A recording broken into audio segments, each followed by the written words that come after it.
विषयी आपल्या जिल्ह्याचे माजी खासदार आणि या सगळ्याचे शिल्पकार सुजय दादा विखे पाटील आपल्या सोबत आहेत।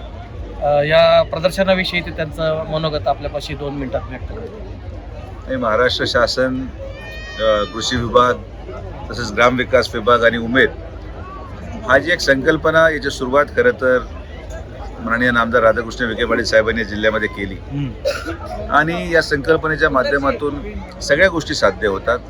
शेतकऱ्यांच्या ज्ञानामध्ये जे काही नवीन यांत्रिकरण आलेलं आहे त्यामध्ये ज्ञानामध्ये भर पडते।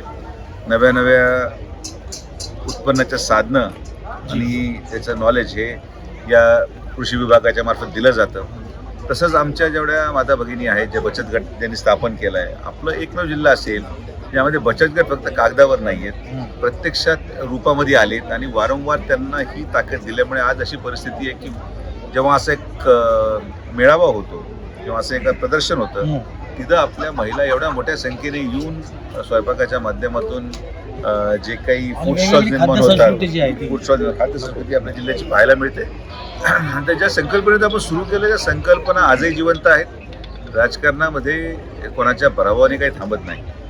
आपण या संकल्पनेतून काम करतो की जे सुरू केलेलं आहे, जे समाज उपयोगी आहे, जे समाजहिताचं आहे ते कायम चालू राहिलं पाहिजे आणि माननीय नामदार राधाकृष्ण विखे पाटील साहेब यांनी हे चालू ठेवण्याचा निर्धार केला।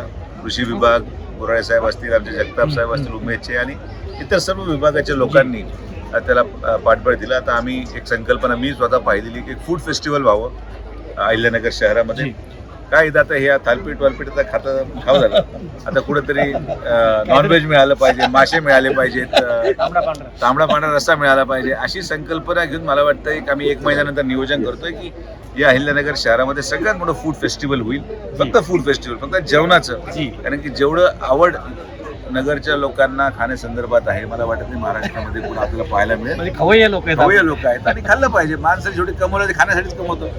हे डाएटवाले आता काय बिचारे डाएट करून गेले घेतलं, त्यामुळं पैसे कमवले तर खाल्लं पाहिजे माणसाने आणि चांगलं शरीर ठेवलं पाहिजे असं मत आहे माझं। आणि याला जो प्रतिसाद मिळाला आहे त्या संदर्भात मध्ये तुम्ही समाधानी आहात आणि की संपूर्ण जिल्ह्यातून साधारण किती प्रतिसाद मिळाला असेल? आता आज काल तर उद्घाटन झालं, आता लग्न तीज पण फार दाट आहेत। मला वाटतं उद्या आणि परवा रेकॉर्ड तुटेल। शनिवार आणि रविवार ह्या मला फिक्स्ड एक पॅटर्न सेट झाला, तर शुक्रवारच्या हिशोबाने तशी प्रचंड गर्दी आहे। तर 2 लाख 3 लाख लोक जसे आता दिवसभरात आपण कॅल्क्युलेशन करतो विजिटरची संख्या झाली, पण पार्टिसिपेशन तर प्रचंड आहे। पार्टिसिपेशन प्रचंड आहे आणि इथं वास्तविक काय आहे की स्टॉल लावण्यासाठी पैसे घेतले जात नाहीत, सरकारी विभाग पैसे घेत नाही, इथं कोणाला हप्ते द्यावा लागत हे फार महत्वाचं आहे। कारण लोकांनी माझ्यापाशी जे आता मी अनेक जणांच्या बाईट्स घेतले आहेत ते म्हणजे की इतर ठिकाणच्या प्रदर्शनामध्ये 3-3, 4-4 हजार रुपये भाडं घेतलं जातं आणि आमची तेवढी कदाचित कमाई पण होत नाही। तर ह्या माध्यमातून लोकांमध्ये सगळ्या स्टॉल धारकांमध्ये एक समाधान अतिशय व्यक्त केलं गेलं, ते म्हणजे एकही पैसा घेतला गेला ना। लोकांनी पैसे देणं आवश्यकच नाही, सरकार लोकांसाठी असतं। सरकारने त्यांच्या खर्चातून सगळं उभं केलेलं आहे, हे सगळं सरकारी खर्चामध्ये चालू आहे। त्यामुळं माननीय मुख्यमंत्री फडणवीस साहेबांच्या नेतृत्वामध्ये आज महायुती सरकार काम करते आणि महायुती सरकारचं काम आहे शेतकऱ्यांचं प्रती असलेली संवेदनशीलता आणि त्यांच्याबद्दलचं असलेली आत्मीयता पाहून अशा प्रकारचे एक्सपोज झाले पाहिजेत आणि हे होत राहतील। आपण हे काही आज 5वं-6वं वर्ष माझं झालंय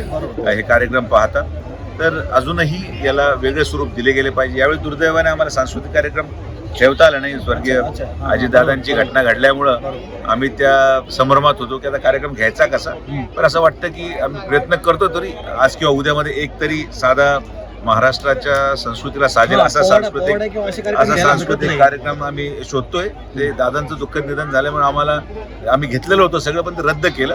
पण आता एखादा कार्यक्रम घ्यावा असं मला वाटतं जे महाराष्ट्र संस्कृती दर्शवेल आणि ते आम्ही प्रयत्न करतो। धन्यवाद, थँक्यू।